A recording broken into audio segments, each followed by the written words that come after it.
Okay. So this is Open Hack Night with Code for Lauderdale, which is part of Code for South Florida, um, which is the merging of Code for Lauderdale and Code for Miami. So here's the agenda today. It's kind of open-ended. I was thinking we could just have a discussion, but I'm open to other topics. But first, I figured we start with introductions. Um, and if you could give us your name, how you found out about us, and what you're interested in. And then we'll talk about what is Code for America, Code for South Florida, and then Code for Fort Lauderdale. Um, let's see if I can do this. So let's see, on my screen, Cindy, you're at the top. Do you want to introduce yourself first?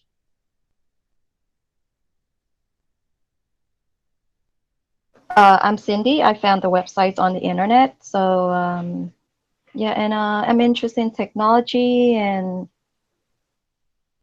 stuff that has to do with the medical field. Because from what I learned, there's connection between the medical field and technology. So, Hmm, very cool. Thank you for coming.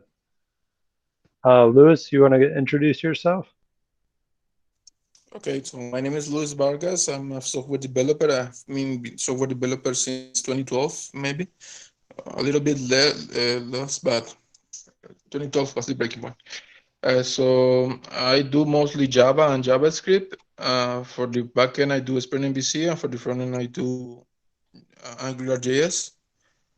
I found these meetups maybe 2 years ago, I think now. I found it in a website, and I have been joining uh, time since then. So basically, that's it for me. All right, thank you. John, you want to introduce yourself?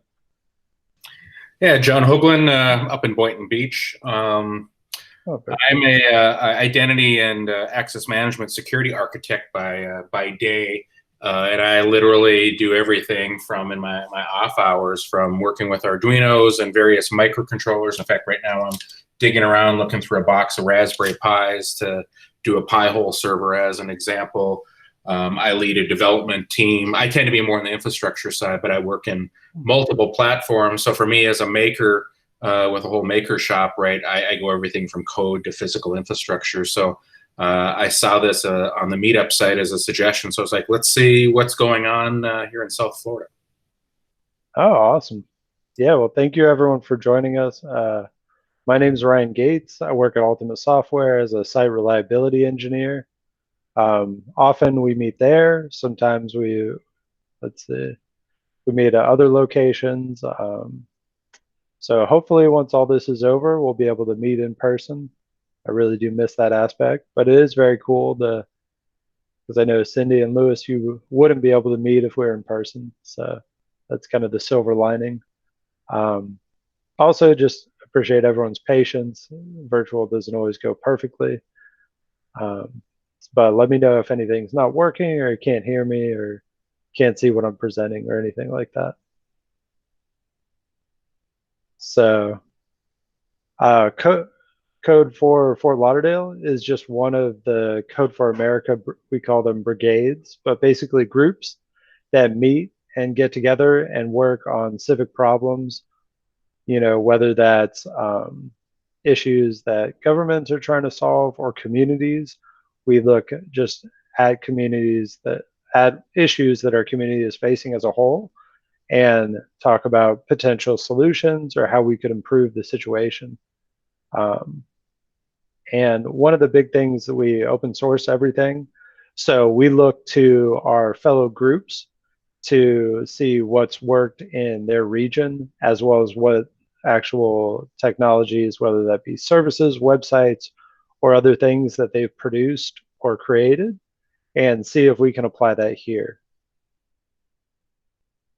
So here's at a high level some of the things that we do. We lead and organize civic-minded technologists. We open civic data, we deploy civic apps, and we advocate for open government.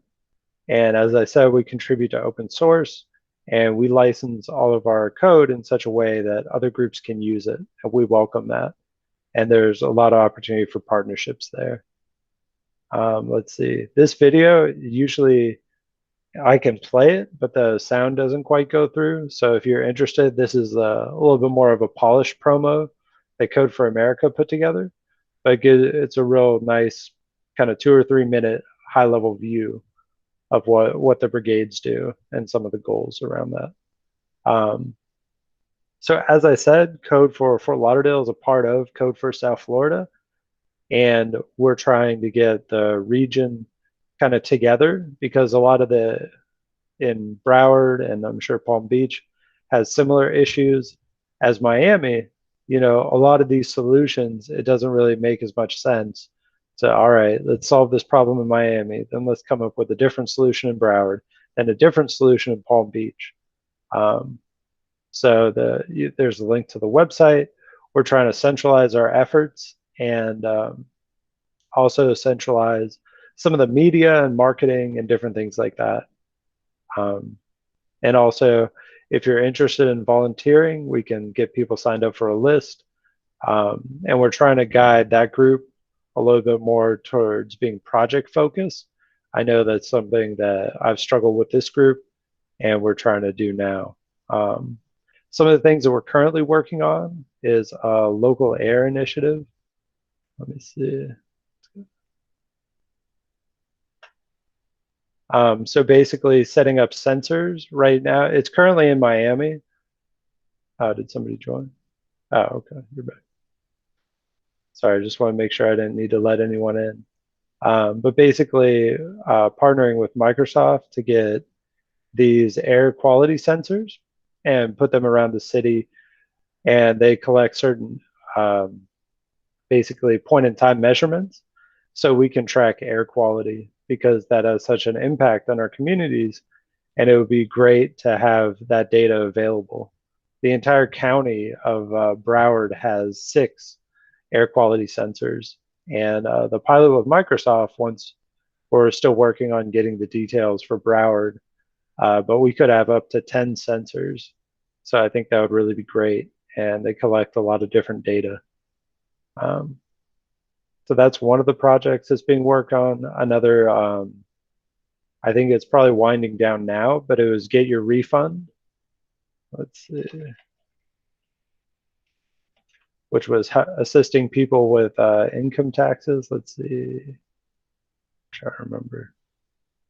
I'm not sure if this is the right site, but basically people in Miami, they partnered with Citibank, and to help, there's a training that you can actually do to become a volunteer tax preparer. But it's really an important thing, because so many people, whether it's getting a refund or filing for things like the earned income tax credit, that can have a huge impact on families and communities. So we really wanted to support them in that.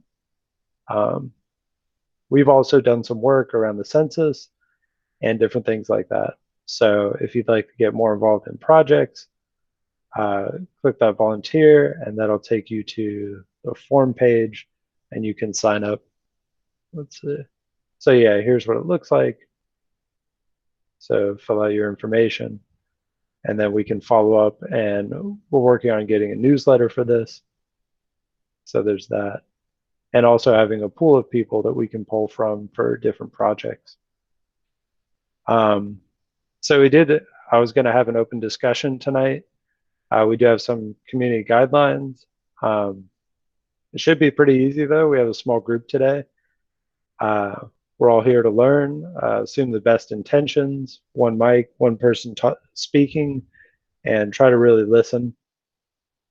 Community over party, because some of we're a non-political group. We understand that everyone comes here with their political views, and we welcome that. We as an organization don't take any kind of political stance or support issues or candidates. We're more here to facilitate that conversation. Please bring an open mind. And then also wanted to ask if there are any other guidelines that anyone feels like we should add.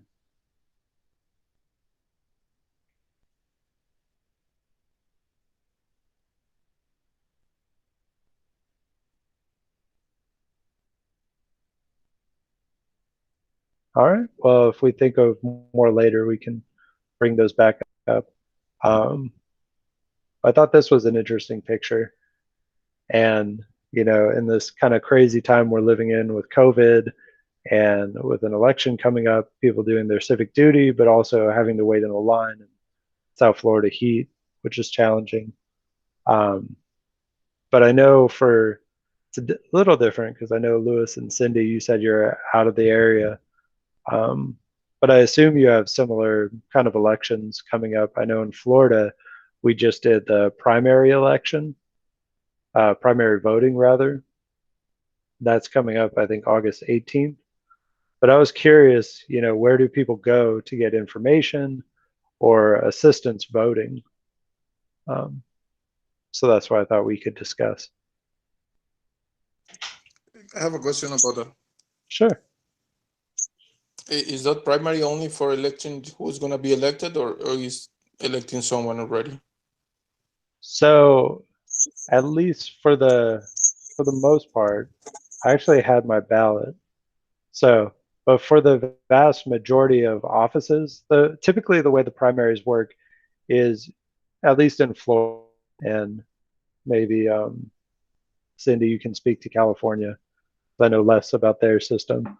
But for Florida, it's what's called a closed primary state, such that when you register to vote, you register with a specific political party, and that primary is the one that you get a vote in. And so say for you'd be voting for what candidate the party is going to put forth for a given office, say president or senator, depending on the term.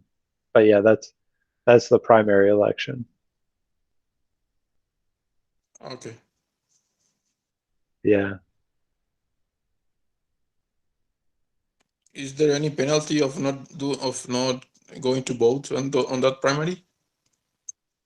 No. I mean, I don't know.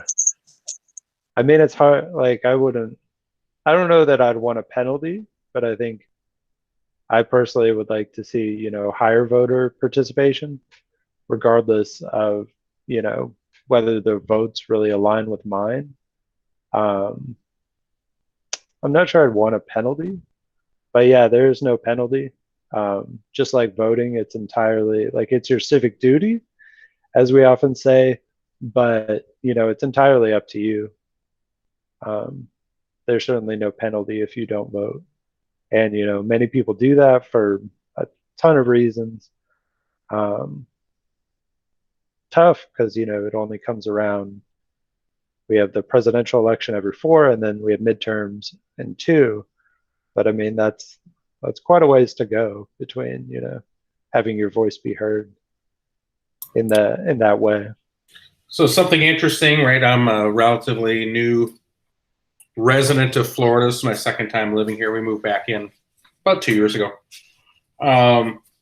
So I work from home full time. So every day is like a pandemic, even when there's not a pandemic. Part of working in that environment. So I decided, based upon one of the articles, I don't know, probably a month ago in the paper, to do the email, or not the email, but the mail-based ballot. You go on to your county clerk's website. So I'm in Palm Beach County. So log on to their website. You validate some information. They sent me a little packet in the mail. You validate some information so they identity proof you. And then from there, you can set up to vote in X number of elections. It's a couple of years worth of elections, and they'll just mail you out the ballots. So I actually have a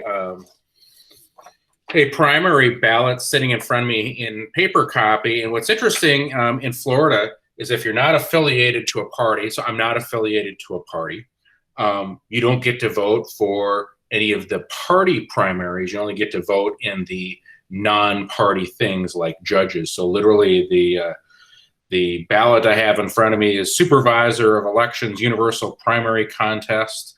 So I have that one. I have circuit judge 15, another circuit judge 15, and county judge group 12. So I have 4 on my primary ballot because I'm not affiliated to a party. So the primaries look different depending upon if you're tied to a party or if you're independent. Impacts your participation.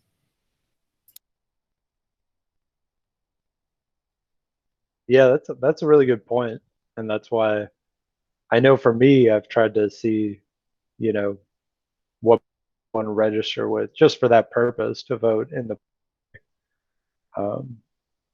because yeah.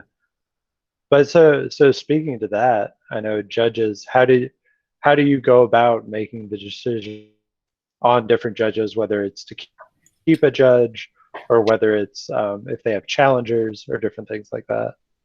Yeah, that one's hard, and I'm still debating if I'm going to mail this in because the reality is, in most cases, we don't know who the water board people are, right, for whatever water and soil district you might have in certain areas, or who a lot of the supervisor of elections are, unless they've been in the news cycle like it was down in Broward County. I mean, who knows what these judges are? You can go do research, and I know I'm getting spam mail from several of them. But, to me, I'm very much a person should vote when they have the opportunity. But on the flip side, they're kind of meaningless because you don't know anything about them, and I'm not affiliated to them. So that's actually been my debate. So if you look at I have 4 choices, right? For supervisor of elections, they're both Democrats. If I go look at the circuit judge, they're not affiliated, so they're just 2 names on the ballot. If I look at the next circuit judge, there's 3 of them. And then the final one, there's 2 of them. So in the past, I've gone out and done research on it, but the reality is, unless you're affiliated either liberal or conservative, or unless you have a certain position they've identified with that, on civic responsibility that you align to, they're kind of faceless people to some degree. Yeah, that's a good point. I've struggled with very much the same thing where, I feel like for these to really be educated, I feel like I'd have to participate in like the legal community in some form or fashion to really like get a feel for, what are these judges doing a good job? Are they, are they being a good judge, I guess. Yeah, and I've seen a few signs up in this area. I walk 5 miles every morning before work. I, ride a motorcycle, take a kid to Taekwondo in the evening. So I'm out and about a little bit. So I've started to see a few of the signs, but literally 0 connection. You could probably flip a coin on those candidates. So the likely answer is here. I probably won't vote in the primary because one is as good as any other, because just don't have the right information to do it. Kind of a sad commentary, but kind of a reality commentary. Yeah, no, I think that's definitely a challenge, is getting kind of accurate information on because a lot of that flies under the radar of even local news. They don't often delve deep into judges unless there's been some kind of scandal, and we have had a few of those in South Florida. No, Florida never has that. Yeah, right. Thing compared to being in other states, some states mark who your incumbent is. At least in the primary ballot, it doesn't say who the incumbent is. So literally, you don't know Bob from Jane from Jose. That is interesting. I wonder what impact have on marking the incumbent. I feel like it would probably work against the incumbent. Probably depends upon your political climate, right? Depending upon how polarized your area is. South Florida is interesting because it's a fairly blue community in a moderately red state. You look at where I'm from originally, Minnesota, the metro areas are predominantly blue. The outstate areas are predominantly red. Southern Minnesota is more red, northern Minnesota is more blue, and that's more of a union thing. So it's probably, are you okay with what's going on today with that particular office? right? Or are you anti-establishment going across? The reality is, you know, some of these places you have like water boards, you have soil districts, and some of them at the county level are a real challenge to identify with compared to the metros. Yeah, I know what you mean, because we have Florida. Is it Florida or Broward County? We have a water and soil district, and I feel like my sole interaction with them is the when I'm voting, and like the rest of the time I hear nothing about what they're doing or why, or which isn't to say they're not doing anything. It's just unbeknownst to me. How do other folks handle it? So just sharing kind of firsthand, because I happen to have my ballot in my hand sitting next to my computer. What do you guys do, or how do you go after it?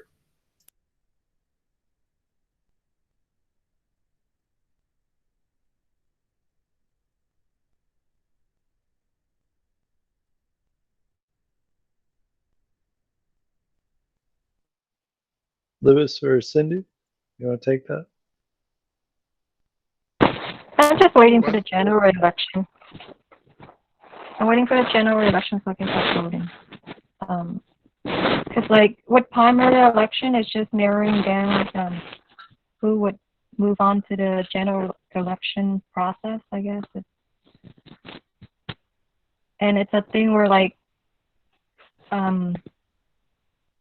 people from the same political party, they would have to like vote for one person and not vote for another person that's in the same political party. So it's a thing where I usually don't try to do primary election voting.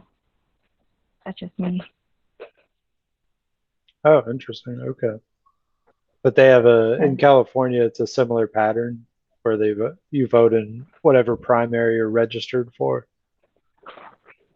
Well, in California, people have the option to like declare their political status. Like I declare mine as Republican, and my voter registration card has the word Republican on it. So it depends on like the person if they want to declare their political party affiliations or not. And you know, and I usually just wait until general election and just start voting. General election day. So instead, just do both the primary election and also like general election voting. Oh, okay.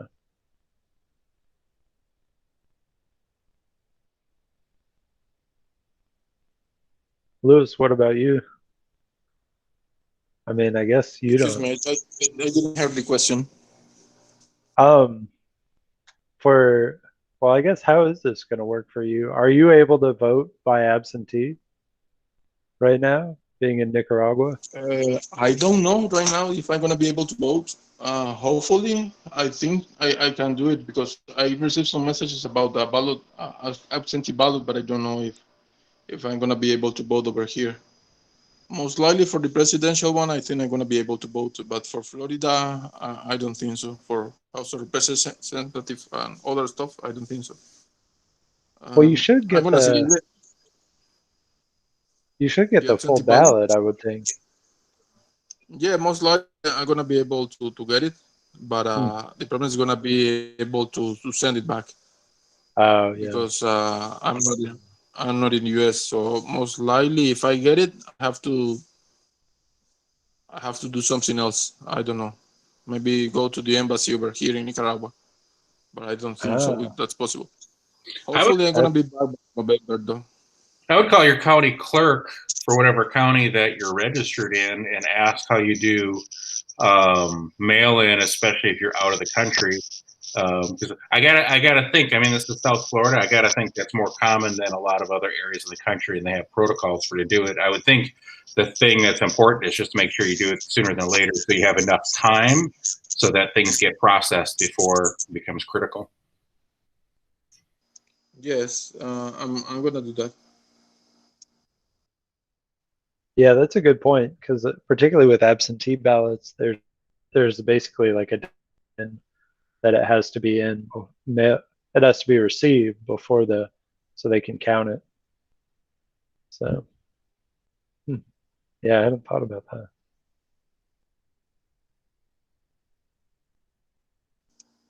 But yeah, has everyone voted? I know, John, you said it was your first time doing absentee ballot. Yeah, Cindy, because when I moved down here, I moved down a month, I think, before the election last time, or I came down, and obviously you have to have your driver's license. So mhm. we like missed, I think we missed the voting cutoff when we moved down here by like 1 day. It was more a matter of when you could get into their office to actually, because we had to do, multiple cars, multiple driver's licenses for the whole family. And we literally missed the opportunity, I think, by 1 day. So this will be my first time voting in Florida since we moved down here. And then this will be my first absentee ever. And I suspect, that's the first election I've missed since I was 18. And that was literally just because we were relocating. But I suspect I'll probably go absentee for the future. I don't miss standing in line for 2 or 2.5 hours, after work waiting to get in. Mornings are pretty good, but evenings tend to get pretty backed up. But, this just seems like either whether it's mail or online, just seems like a much better method as long as you can manage the fraud with it. And I think that's pretty doable. Yeah, I think this year we're definitely going to see a lot more people doing absentee ballots.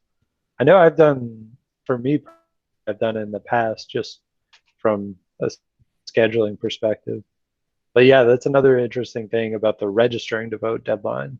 In Florida, we have, I don't know the exact period of time, but there's basically a deadline you have to get registered preceding election day to vote. I want to say it's about a month because we would have moved down, I want to say about October 8th, and our elections would have been, something in early November. And we probably got licenses, I got to think, within a week of getting here when we got the whole family down here. So I want to say probably a month out. I bet you're looking it up right now while we're talking. Yeah, I am. Let me see. Oh, I'm not sharing now. But yeah, and that's an interesting topic too, because not all some states have a similar pattern, and some states have um, what they call same day registration, where basically you can go on election day and register and vote that day. Minnesota was same day, so the reality is, you're probably already registered, but if you're not, they do same day, and it works pretty good. Yeah, I would think that would be kind of a nice convenience, because it'd be tough to say, all right, November 3rd, you didn't register, or there was some issue with your address, and we can't fix it, and you got to try again next time. It looks like it's 29 days prior to the election, so effectively a month. So that sounds right, because we would have been here. Like I said, I think we came down either October 7th or 8th, and I would think that the election was the first week of November. So I think we were off by exactly 1 day. That's a bummer. But glad you got it all sorted out now. Yeah, but online voting is an interesting concept. I know it's been talked about, and obviously now it's been talked about a lot more with people being at home. So what do you guys think is better, paper mail-in from home or online? I'm old school. I still prefer the going on site, even though I'm registered to vote by mail. I still go on site and vote. I don't like it too much. I don't trust too much in USPS to handle my voting. I mean, I don't trust them to handle my mails. Why I will trust to them to handle my voting? It would be silly. Yeah. They lost my mail. Why they will then lose my vote?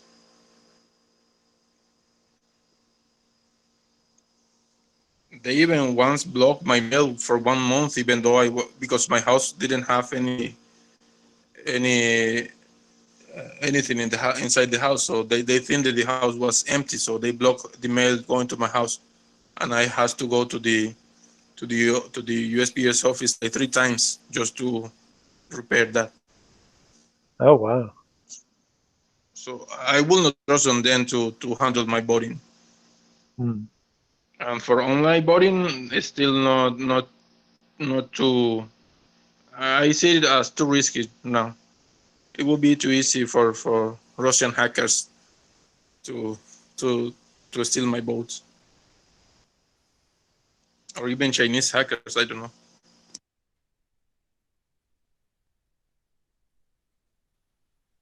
Cindy, any thoughts?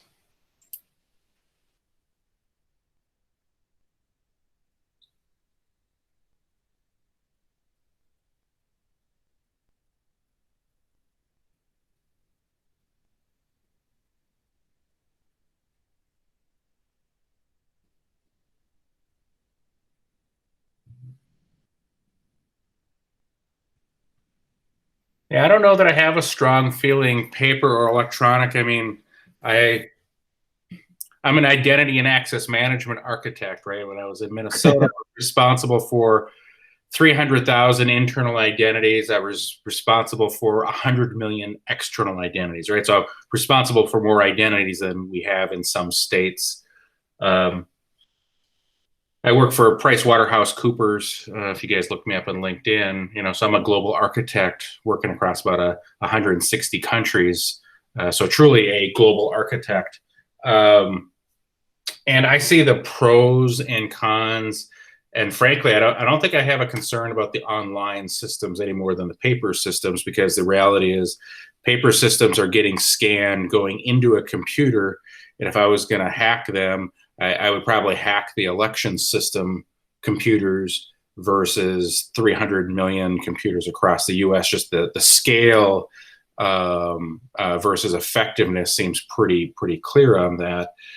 I think, frankly, the challenge, much like your Social Security card, we outgrew the Social Security card in the last 10 years, wasn't designed to do what we're doing now. I think identity proofing all of these users is a challenge. Even if you go into the ballot booth, right? If you go into your local school or church or wherever your precinct is, when you go in to vote, the reality is they're typically pulling up paper property records related to who's registered to do the identity proofing. So proving who's Bob or who's Susie is still pretty hard today. In fact, I might argue it's harder today than it's ever been.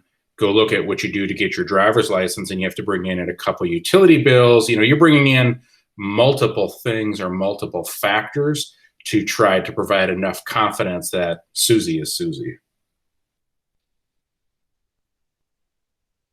Yeah. Yeah, but the problem with voting by electronic voting is that there is no way to, for example, if there's an outage, there is no way to count down the votes later on. So if it's hacked, it's hacked, and there is no way to prove it. At the contrary, with paper voting, there is an easy way to prove that your vote was hacked or not, because the paper is not gonna lie. The paper is the paper. It's just paper. As long as it's not based on hanging chads, right? If it's the fill in the blocks form. I mean, it can be counted by hand. That's what I mean. Electronic vote cannot be counted by people, by hand, but human. Even though I know there is human error in the middle, but I mean, in both cases, the other cases is that it could be hacked, and you will never even know if it was hacked or not. Yeah, there's definitely no trace. I suspect that I'm not a blockchain guy. I think it's a solution looking for a problem. But this might be for blockchain, because that would create essentially the ledger, which you can only touch once. So that might be an approach to go after. But I think your concern is valid. Yeah, for usability, it is way better online voting, but the risk is very high. I wouldn't trust too much in that. I will still prefer the paper. I'm mostly coming from a country like this, like Nicaragua, where they always steal voting. No, I don't trust too much in machines or anything. I would still prefer the paper vote. Yeah, that's a good question, and unfortunately, I don't know all the intricate details, but that is one thing that has come up is whether we can audit elections. Can we like verify the results and have some third party come in and make sure that it is what we say it is?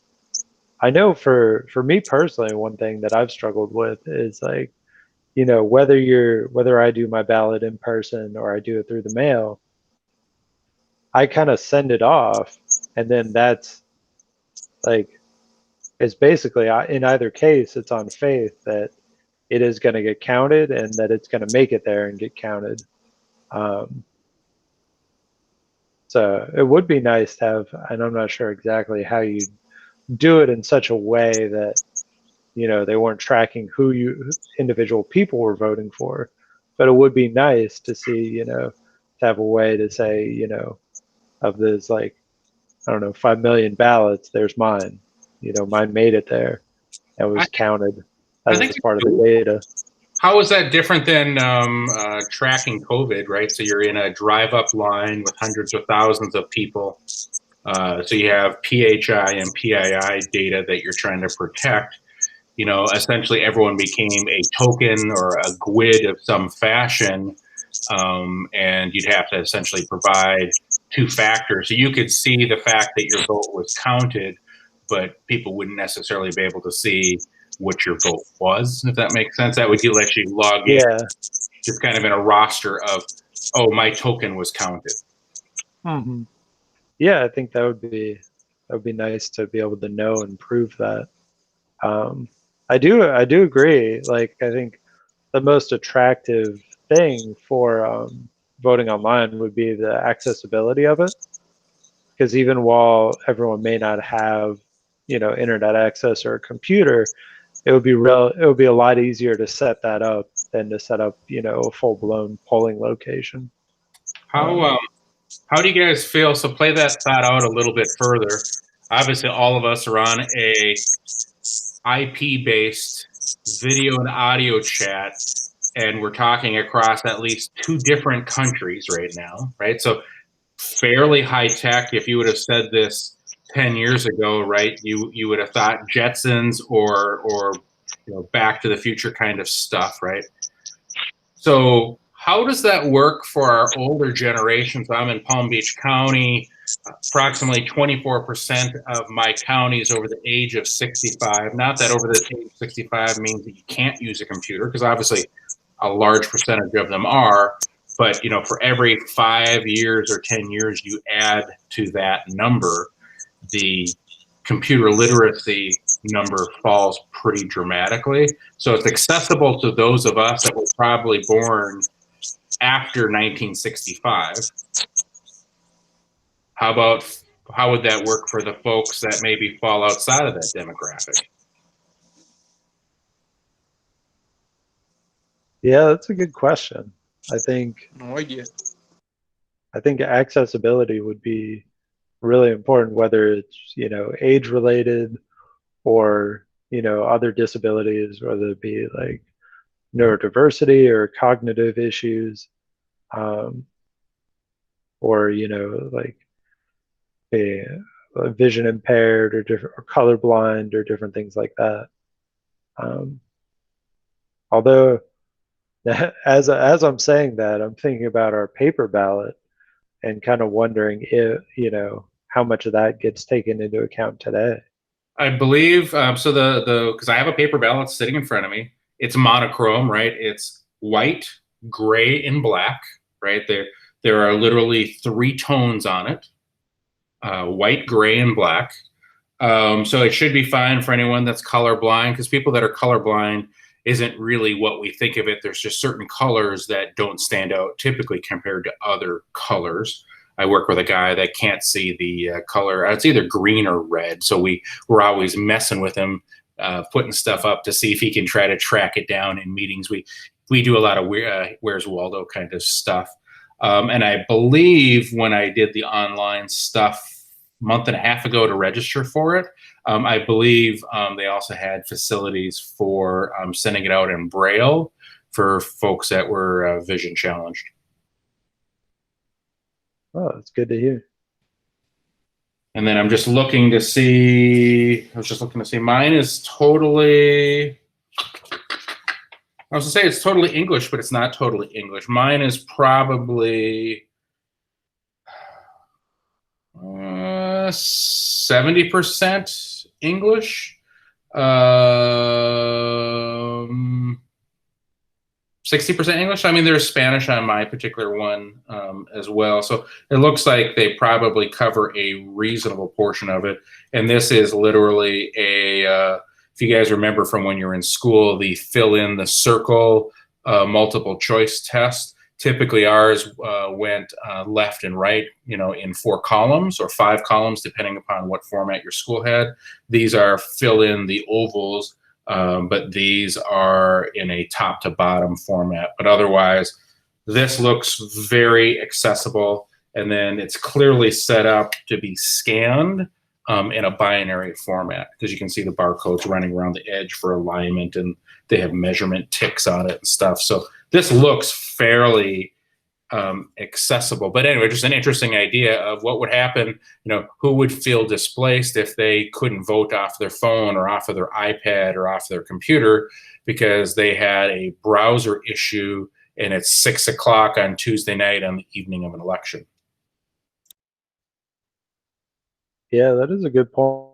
How you'd make sure people weren't like last minute and then had some hiccup, or their system wants to install updates at that particular time. I think the way some states handle this, I don't know if it's maybe Washington State or Oregon or Colorado, one of the Western states, I believe that they have like a 10-day voting window. So I think it encourages you to vote early versus there's an awful lot of folks that vote in the last 2 hours of election day.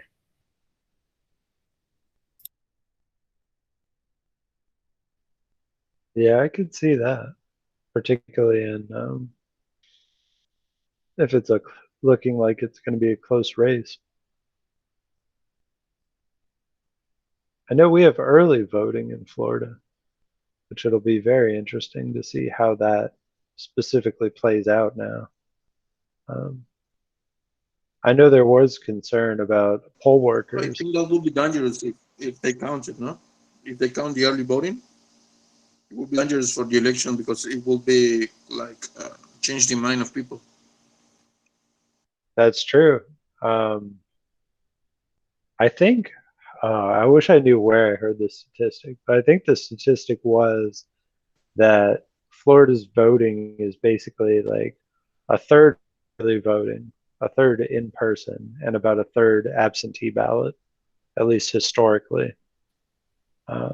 Makes sense with the snowbirds and the transient population. I think the way that typically early bird voting works for the states that have it, more states are doing it obviously as they modernize, is I think all they do is share the percentage of votes that have been collected.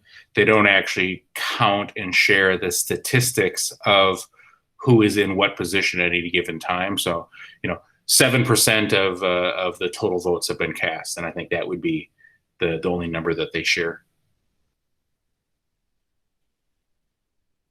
Yeah, that's logic. So I think it's nonpartisan when they give you back the stat. Mm.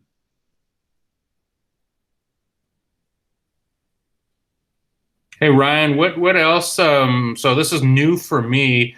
So what do you typically have a topic then for every month? Is there a goal? What's the format going to be? Because like I said, I'm new. Maybe everyone else already knows. Yeah, so it varies a little bit.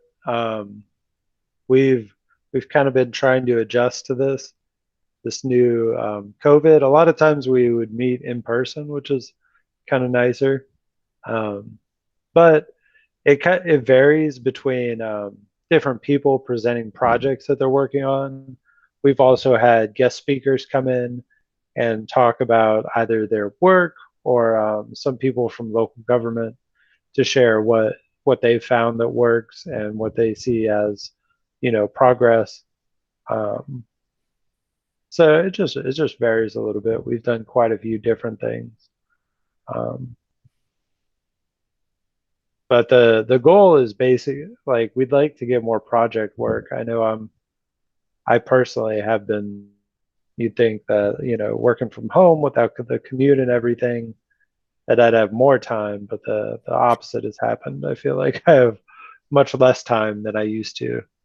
Um, but yeah, eventually we'd like to get more projects and kind of use these meetings when we don't have guest speakers as like status updates to see how people are doing on different projects. I participated when my kids were a little bit younger in Arduino, Minnesota. And I would drive in an hour and a half from outstate. I was telecommuting full time at that point. I would drive in with my kids, and they generally had, pizza, or someone had sponsored dinner. We had a great location, so we had a couple of pretty good vendors. But I would love to see, for a group like this, even if we go back and let's say Ultimate is providing the meeting space, or whoever we can find from a corporate America point of view, because there's a lot of us corporate access. I would love to see a hybrid model where, for the folks that are in, for example, Broward County, works really good to go out to Ultimate, right? But if you're coming in from like where I'm at, we're physically not very far, but drive time, that could be an hour and a half at rush hour. It would be great to have a hybrid format going forward, because I know for someone like me, I do a lot of meetups, but the timing of them is a challenge. So I would actually attend quite a few more, with the ability to do virtual for the ones that are further away, physical for the ones that I'm closer to. So just a thought, providing feedback. Yeah, no, definitely appreciate that.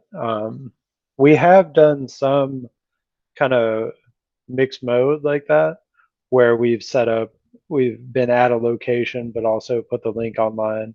And sometimes we've had people join. I think it's challenging unless you really have kind of a good mix of both, because I think it can be a little isolated if like you're the only one that's joining online and everyone else is in person. But yeah, no, I think that's a really good point.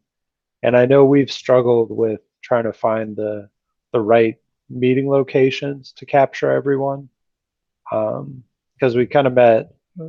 Ultimate Software is out west more, and then we've met out east. We used to meet at Broward College, but recently they changed their policy before all the good stuff. But basically to cater more specifically to groups within Broward College. So yeah, and I think we're also talking about meeting at some libraries potentially as another alternative. I was working at Fort Lauderdale, which is why originally I was down here. I had a corporate relocation that brought me down here. And I know our vendors in the identity space, and I think it's going to be representative of your audience, really struggle with this metro area compared to other metro areas, because we're very vertical, right? And people like, I'm in Palm Beach County, we don't even see Broward or Miami news, right? So we have our own news. We literally, I joke, but it's true, we are in our own bubble. We won't hear about Fort Lauderdale news except in the state section of the news. People here won't commute typically 20 or 25 miles down the road. And what we found is, when vendors are coming in to do professional ones where they're sponsoring it, they're paying for dinner or lunch or whatever, they typically do 3 events. They end up doing a Palm Beach event, they do a Broward event, and a Miami event, because very few people will commute. And if they're going to commute, it's Palm Beach and Miami commuting to Fort Lauderdale in the middle. Yeah, no, that's actually transportation is an issue that I'm personally pretty passionate about, and also just in general, Code for America is looking at. Just because so many of we talk about a lot about economic opportunity and things like that, and it's like, well, you can only get the better job if you can get to the better job in many cases. Granted, it's a little bit different now with COVID, but I think to a point, it's still largely true. You gotta have a way to kind of make it happen. It's easier now, I think, but yeah, I'm curious to see what happens with remote work. We were talking about this at dinner, because I work remote full time. I was in the office when I came to Fort Lauderdale, but I've been remote for Probably 12 of the last 13 years, 13 of the last 14 years, something like that, across 3 companies. One of them I was in the office. The other 2 have been remote. I hire remote. In fact, I hire people not just in the U.S. I hire international as well. So I'm building a development team, and I have openings in the U.S., U.K., and Czechoslovakia right now. And then I work with, like I said, 160 different countries. So it's interesting as you talk about that. As a professional, I try to stay near large metro areas. So think, I'm from Minneapolis, but think Atlanta, think Chicago, Dallas, Houston, because that's where the jobs are in the fields that I work in. And probably 20% of those were advertising remote. I probably get 3 to 4 pings a day for remote jobs right now. The question is, will that stick a year from now? Yeah, I think it's an open question. I don't know. I'm curious to see how. Well, Ultimate Software merged with a company called Kronos, and we're supposed to get a new name at some point. And we have a fair remote footprint, but I know in general, where possible, it seems like there's been a preference to have people on site. But it's not always possible either.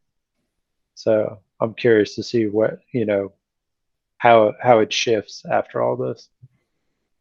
I know we're running about 275,000 people working remotely, give or take. And we see about 1 million devices a day right now from our people around the globe. Oh, wow. It's a lot of folks. In the US, it was a relatively easy move for us because most of us, I'm the one line of business that's not a consultant, right? I'm internal firm services, but the rest of our company is consulting and professional services. So they're typically out and about remote, but a lot of companies struggle with it. So just like I said, I would love to see a hybrid model to maybe extend the opportunity for folks to join that can't make it there in person. And the hybrid's hard because you got to have some really good AV folks to do it. Either the in-room folks suffer or the remote folks suffer. It's good for one and bad for the other, but anything to extend the opportunity. And I think that will also encourage additional demographics to join just because it's more accessible. Yeah, that's a good point.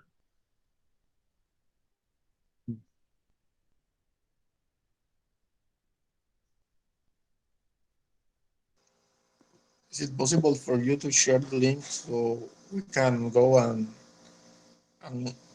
look for that job?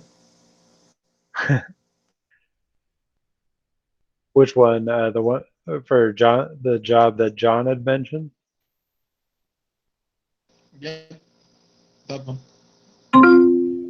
Yeah, ours are posted online, so you can just go out to pwc.com or pricewaterhousecoopers.com, and I'm sure we have them all posted. So I'm in the process. I think we have, I want to say we got 9 folks that we're doing in the identity and access management space. I just hired a lead developer out of, literally just extended the offer yesterday, lead developer out of the Austin area. I'm in the process of extending an offer to a guy up in Michigan, talking to some folks in the UK right now. So we have a lead developer. I have an access management engineer position. And then we got a bunch of mid and junior grade identity and access management developers. So if folks have an identity background or a security background, plus either Java for the back end or one of the various JavaScript variants for the front end, those skills that we're looking for. So we're actually hiring right now in a pandemic because the positions that we're looking for, it's kind of a unicorn sort of skill set, if you will. Mm-hmm. That's good. I mean, a lot of people are looking for work right now. Unfortunately, it's like you said, it's a specific skill set. So yeah, they're in high demand, so that's the challenge. The few unicorns we have out there, there's a lot of us looking for those unicorns. Mhm.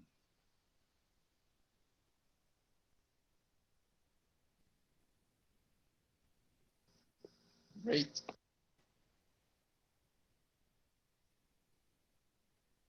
All right, yeah. So I put let me share my screen again. Let's see. So I put the link to the Price Water Cooper House or Price Water Cooper. Is what am I saying that right? PwC. PwC. Thank you. I put a link to that in the live meeting on our Slack. If you go to the next slide, there's some links. You can invite yourself to our. Um, you can also, Code for America has discourse. You can look at some of our past projects, and there's some open data at the bottom as well. And if you already haven't, please also fill out your census. So that was another big thing we're pushing for. Yeah, I would love to see more of the open data mapping activities. I would love to be involved potentially in some of the air monitoring. I happen to like weather sensors, so I think that whole thing of being able to track more data points for weather is very interesting.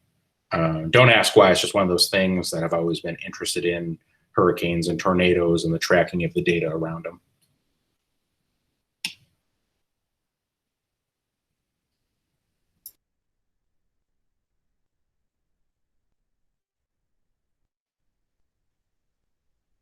Sorry about that. Let's see. Oh, hello. Okay, my mic's on. I was just saying I'd love to see more of the mapping projects, and then the I happen to like weather, so I happen to like the weather sensors. So I think having sensors distributed across states and counties is pretty intriguing as someone that's interested in. I'm a photographer, but I was a TV photographer back in the day.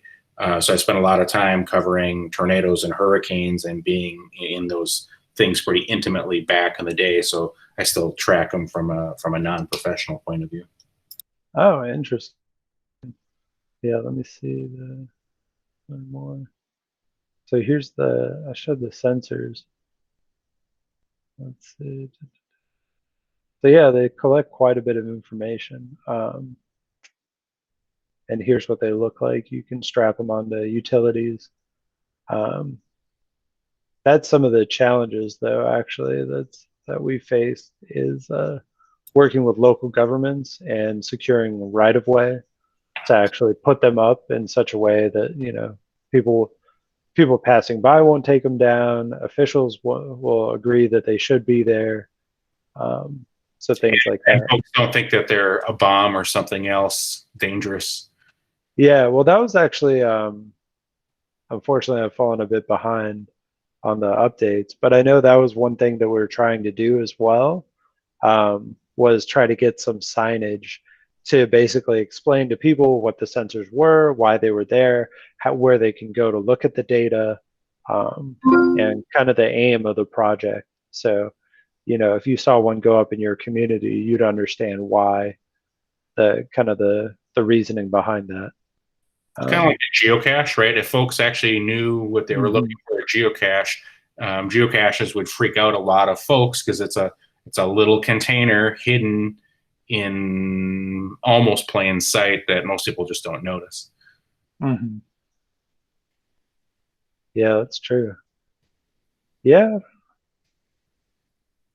Are people still doing geocaching? Because I haven't heard about it in a while.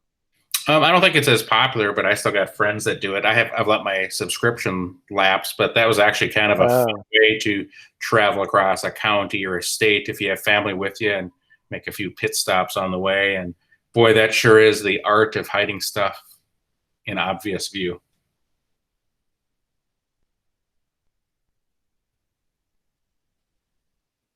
Yeah, I think that's like that whole, just in general, augmented reality offers a lot of kind of interesting things.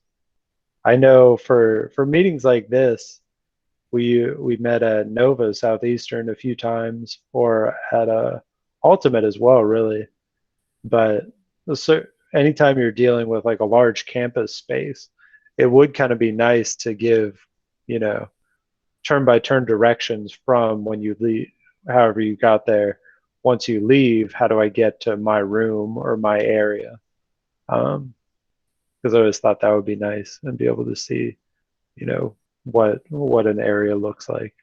You're starting to see some of the conventions doing it. I wouldn't quite say they're at the point of augmented reality, but think of using Google Maps when you're walking Mm-hmm. in a metro area you've never been in before, right? You throw your earbuds in, or you throw it in your pocket so that you hear the occasional noise of turn left in 50 feet, right? So you can figure out where the block edges are. And like I said, I know I've Mm-hmm. been to a few identity conferences where possible, right? It depends upon the coverage that they have internally. They're starting to do, here's the map inside of the building. Here's the next room you're going to go to. If you got to go down a couple hallways, there's a little bit of that starting to pop up now. So it's finally becoming accessible across all platforms. Mm-hmm. Let's see. Oh yeah, I was going to show. You had mentioned mapping. Here's one of the.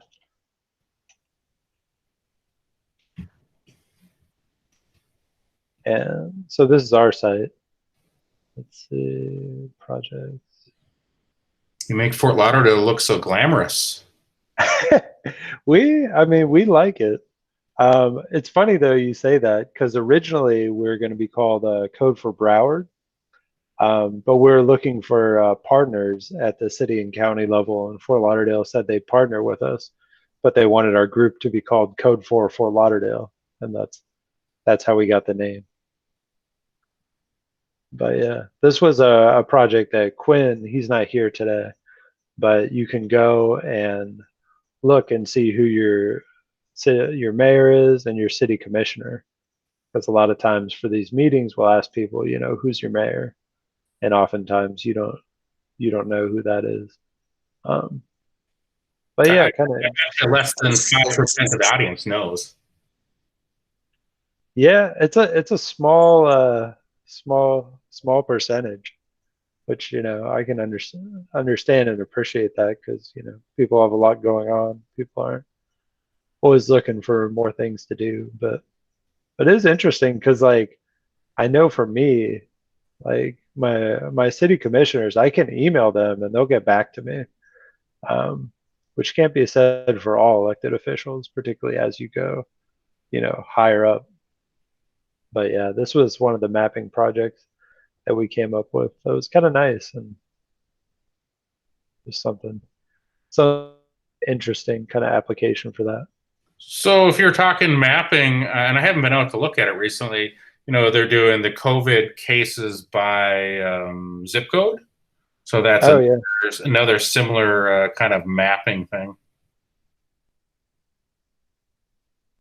Yeah, I actually like the dashboard. They changed it though, because they changed the way it's represented. Because this graph used to be in the center here, and I think some people didn't like the optics of that very much. But that's my own personal Can we share speculation. that one? That link? Sure. Yeah, I'll put it in our live meeting chat. I can put it here as well. But yeah, it is interesting looking at some of this data. They have quite a bit. And I thought this was interesting too, the target range for positive cases amongst the people that they test. Yeah, I saw that number, and I always kind of wondered how they picked 10% as the threshold. Because a couple percent either side of that, and boy, folks really start to wig out depending upon your particular stance on mask or no mask. Yeah, I'm not sure the science behind that specific number, behind that target range. Um, yeah, I don't know. The mask or no mask is a pretty heated. People get pretty heated about that. So, but Yeah, this is great data. I mean, and the sad part is most folks probably aren't aware of it, but I mean, it's a great looking data driven site, and it's very cool when you drill down to your zip code. So I don't know if you can actually get down, go into Palm Beach County, and so I'm in 33437. And you could actually see the kind of the sub community by zip code. Let's see. And you have to remember if you're on a Windows machine or a Mac when you move the mouse for in or out. Yeah. Keep going in because we're going to be just north of Delray. Are you? I'm up in Boynton, so I'll keep going north. Okay. And then, okay, and then it's back down just a little bit. You just went, stop right there. And Is then, that correct? Nope, we're 33437. It's interesting they don't let you actually type in the zip code. We're in Sun Valley, so if you go just to the left, right under the showing one box. Sure. Oh. Up one, the box. If you close the box, it'll then click on Sun Valley. That's 33437. And see if it gives you the details, because that was actually you could actually get the age demographics off of one of the zip code sites. Oh, interesting. I think they have the zip code. They have it by county. Like if we go to Broward, for instance, yeah, it'll give us the demographic information for the county. But this one doesn't do it by zip code. Yeah, they can drill down further. Yep, there you go. Cases by zip code. I bet you if you change tabs, and then you can put your zip code in. So just grab one and just see what happens. Yeah, select it here. Yeah. How much is it now? Yep, it's at the first line.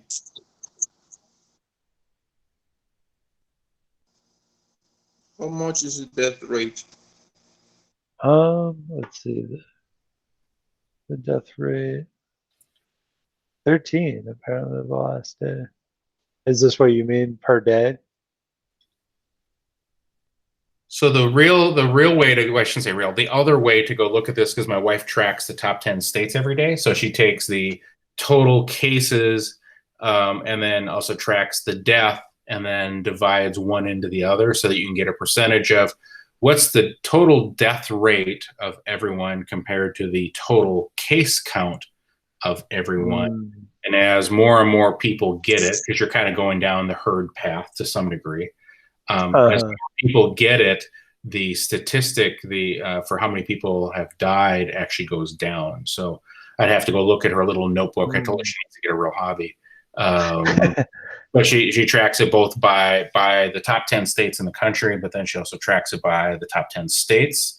Depending where you are, it's sub 5%. It's between 3 and 5 in most areas. But the number literally gets a little bit smaller every day because you get a lot more cases than you do deaths. Mm-hmm. Yeah, but I think that you have to correct that death rate by 2 or 3 weeks. I think you have to compare by 2 or 3 weeks of the cases. Oh, it's a rolling number. I mean, yeah. I mean that you have to compare not today's number of cases between the number of death, but the death between the number of cases like 3 or 4 weeks ago, because the people that is dying today get the virus 2 or 3 weeks ago.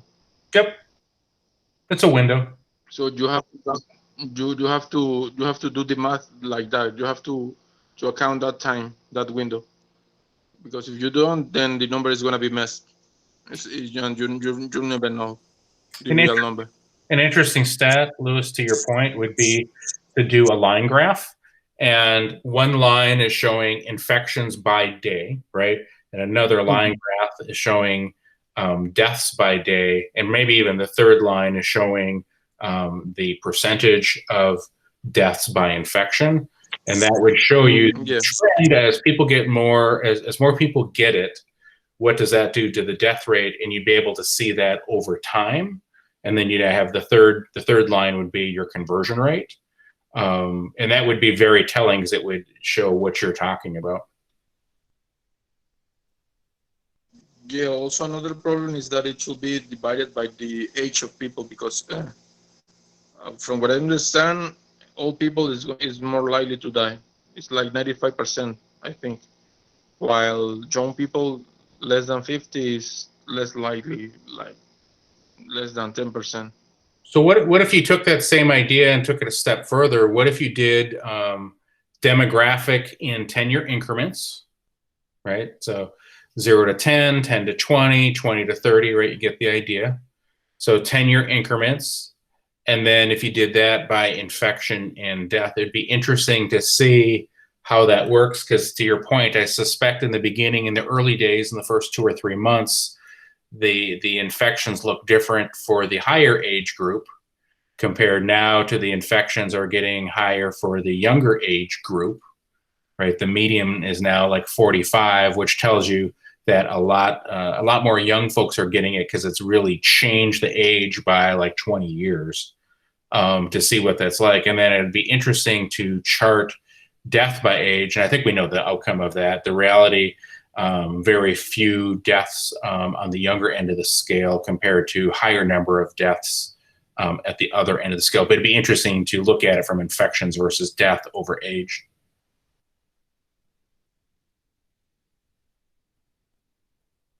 Yeah. Yeah, absolutely. So yeah, it's about 3 minutes till 8:30. I think I'll wrap this up for now. So please keep an eye out for us on Meetup. We post all our meetings there. Lately, we've been doing about once a month. So yeah, sign up. The links on the slides to volunteer. You can follow us on Twitter if you're on that. And thank you for coming out and having a great discussion. It was nice to meet everybody. Kudos. Have a good night. Thank Have you. a good night. See you. Bye.